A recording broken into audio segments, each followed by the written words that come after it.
as hard as we could toward those priorities of infrastructure, health, and economy, with a special attention to small business. And so that's, and with an eye toward what we can do in our underserved communities. So I think that was really the big focus, and I think they did a fantastic job of pulling out those projects that we can fund immediately and get going on.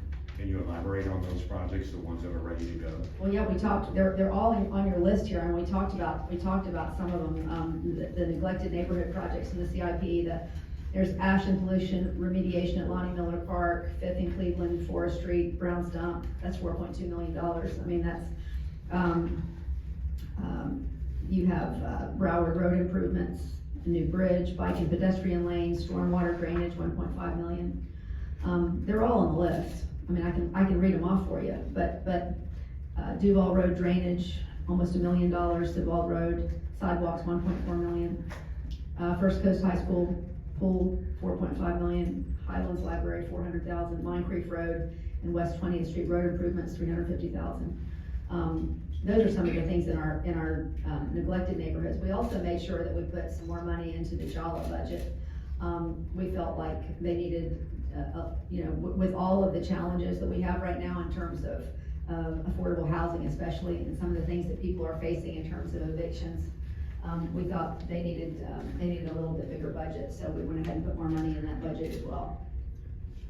Mayor Deegan, was there any collaboration with Sheriff Waters for coming up with the number of officers in that 7.8 million for JSO?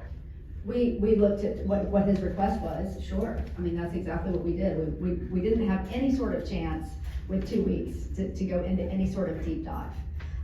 So that's why I say what I say in terms of it's my budget, and yet a lot of it was already set. You know, the raises, which we're obviously very happy about and are well deserved by our police and fire, were negotiated 2 years ago.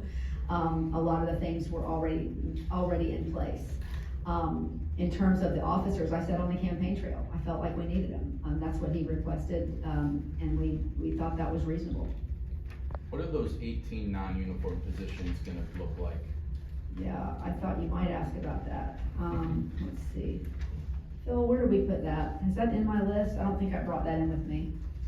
I don't think it's on there, but it's community outreach coordinators, some admin positions and things of that nature. Is there a focus on mental health with that? Is that kind of hand in hand? I think you're seeing a lot of funding into mental health in other parts of the budget, but I don't think that's part of the sheriff's budget.